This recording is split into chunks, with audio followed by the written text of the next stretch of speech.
কি করছেন আপনি সেনাপতি কাকা? একই করছে একই করছেন। রেখা তুই সরে যা এখান থেকে। বলে যা বুঝছে কিছুতে যাবো না পিতা। জবরদস্তি হত্যা করে দেখে 4 বছরকে না পিতা, আমি থাকতে আমার বন্ধুকে কিছু হতে দেব না। আমি বলছি সরে যা এখান থেকে। আমি বলছি সরে যা এখান থেকে। আমি কাজলকে রেখে কিছুতে যাবো না পিতা। নইলে তোকে রেখাই দাও হবে না শয়তানের। পিতা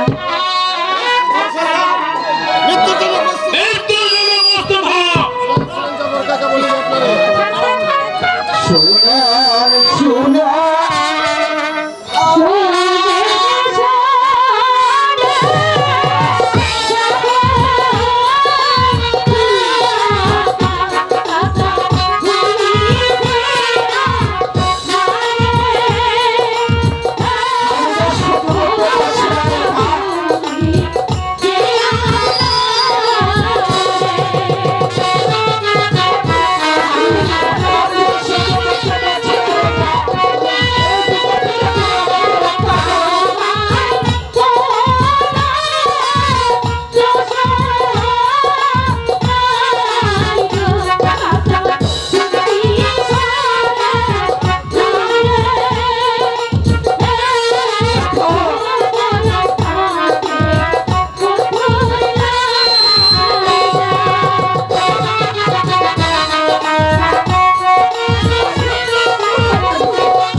রেখা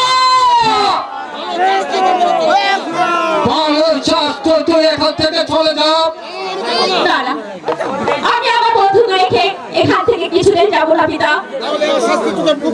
এক শাস্তি তোকে দেব করতে হবে। কোথায় করবে? কোথায় প্রহরে বন্দি করো ওই শয়তানিকে। যে মেয়ে আমার মাথায় কলঙ্ক বসানা তুলে দিতে তার কে বন্দি করো। ওই বন্দি করে নিয়ে যাও তার অঙ্গ করাপক্ষে। পিতা এই অন্যায় ওই উপরালা সইবে না পিতা, ওই উপরালা তো সইবে না। আপনি বিনা দোষে কলঙ্ক নয় প্রহরে নিয়ে যাও। শাস্তি দিচ্ছেন। কাজল, রেখা কাজল, রেখা রেখা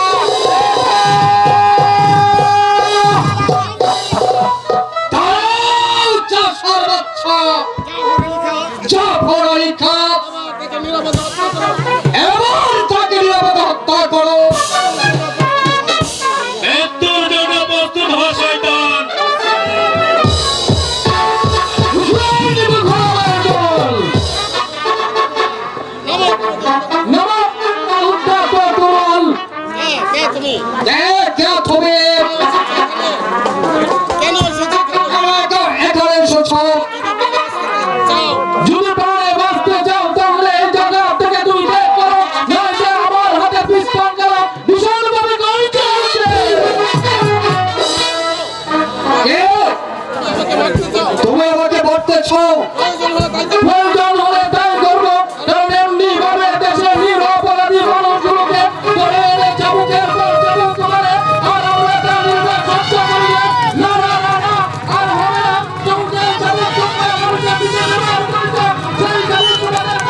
আমাকে মেরো না গালিসা মেরো না খালিখা, এই আমি চলে যাচ্ছে। আপনি আমাকে কে আপনি আমাকে বাঁচালেন বাঁচালেন? আমি ইব্রাহিম কামাল, আমি ইব্রাহিম। ইব্রাহিম ভাই আপনি ইব্রাহিম ভাই আপনি? কেতো না ভাই আমার আর খেলো না, আমি এসেছি তোমাকে মুক্ত করে নিয়ে যেতে। তুমি রাজাকে নিয়ে তুমি রেখাকে নিয়ে রাজ্য ছেড়ে দূরে বহু দূরে চলে যাবে। রাজাকে আমি কেমন করে নিব ভাই রেখাকে আমি কেমন করে নেবো ভাই? রাজাকে বন্দি এই রেখা যে কারাগারে বন্দি। আসো তোমাকে প্রাসাদের বাইরে রেখে রেখা বন্দি, এসো এসো ইব্রাহিম, তুমি আমার সাথে এসো। তোমাকে প্রাসাদের বাইরে রেখে এসে আমি রেখাকে বন্দি থেকে মুক্ত করে এনে তোমাকে আমি এই রাজ্য ছেড়ে চলে যাবো। কিন্তু একটা কথা মনে রাখো, রাজার সাথে বলে বেইমানি করতে পারবে না তুমি রেখার সাথে কোনোদিন বেইমানি করতে পারবে না। হ্যাঁ ভাই, আমি তোমার দাস হয়ে শপথ করছি, রাজার সাথে আমি তোমাকে রেখার সাথে আমি কোনোদিন বেইমানি করবো না, কোনোদিন বেইমানি করবো না। বেশ বেশ, চলে এসো তাই চলো আমার সাথে, তাই চলো